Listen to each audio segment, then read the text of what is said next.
Salam alaikum wa rahmatullah. Dans ce vidéo, Inch'Allah, je voudrais parler sur la bioclimatologie réalisée par moi-même Salma Choukri sous l'encadrement de M. Abdullah Hamdawi. Pour le plan, premièrement, la climatologie, j'ai cité la différence entre la climatologie et la météorologie et après les facteurs de variation du climat d'une manière globale. La bioclimatologie, j'ai parlé sur le quotient pluviothermique et comment le calculer et le climatogramme.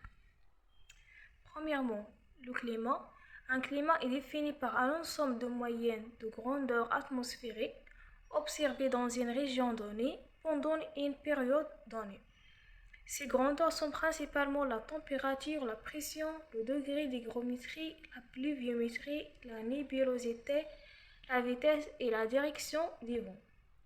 Pour la différence entre la météorologie et la climatologie, premièrement, la climatologie étudie les variations de climat local ou global à moyen ou long terme, années, siècles, millénaires.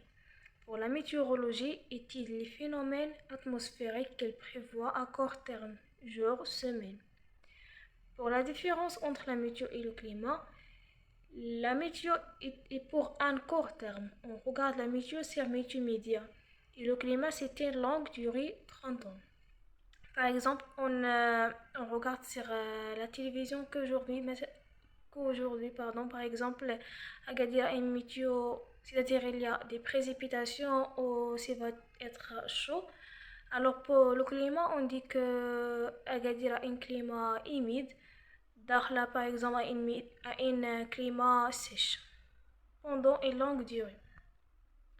Pour les facteurs de variation du climat, le climat est déterminé par deux types de facteurs. Premièrement, les facteurs météorologiques, la température, la pression atmosphérique, le vent, l'humidité et les précipitations. Pour les facteurs géographiques, la latitude, l'altitude, la continentalité, l'influence maritime et les réalisations de l'être humain. Maintenant, on passe à la bioclimatologie.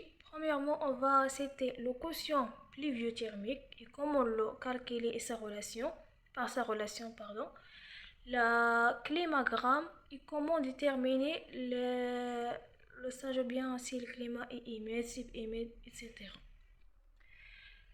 Pour le quotient pluviothermique de Louis-Amberger, c'est la classification bioclimatique la plus utilisée dans la région méditerranéenne et en particulier le Maroc.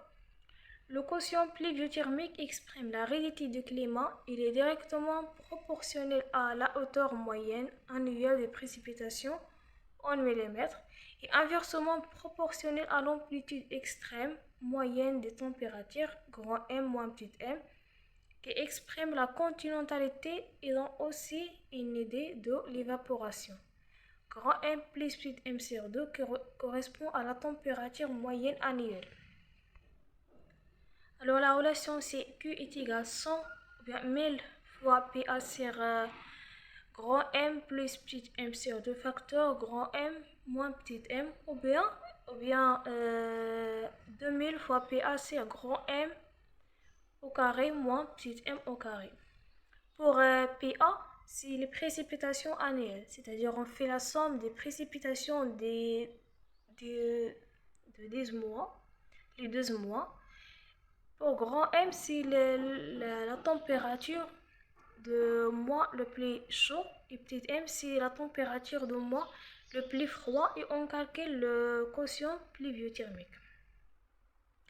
Pour le climagramme de Louis-Amberger, il permet de déterminer l'étage bioclimatique d'une station donnée. Amberger a précisé 5 étages bioclimatiques: humide, subhumide, aride, semi-aride et saharienne, et 4 variantes thermiques. Si on calcule ou bien si on détermine le petit m, il nous donne l'idée sur le climat. S'il a un hiver froid, ou bien hiver frais, ou bien hiver doux ou tempéré, hiver chaud. Ça dépend de la valeur de petit m. On détermine ces 4 variants. Le climagramme d'Amberger permet de déterminer l'étage bioclimatique d'une station donnée. Il est déterminé à partir de la formule modifiée de quotient pluviothermique, qui est égal de 2000 pi sur grand M au carré moins petit m au carré.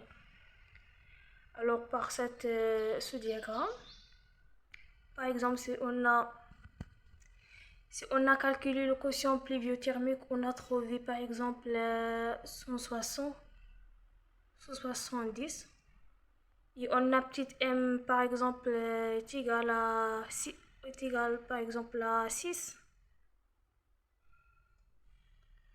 On a on voit que l'intersection des deux points dans l'étage humide. Et on dit que cette région a un climat humide. Donc, si les ressources sur lesquelles j'ai basé pour réaliser cet exposé. Donc, à la fin, j'espère bien que vous allez comprendre son contexte et merci de votre attention.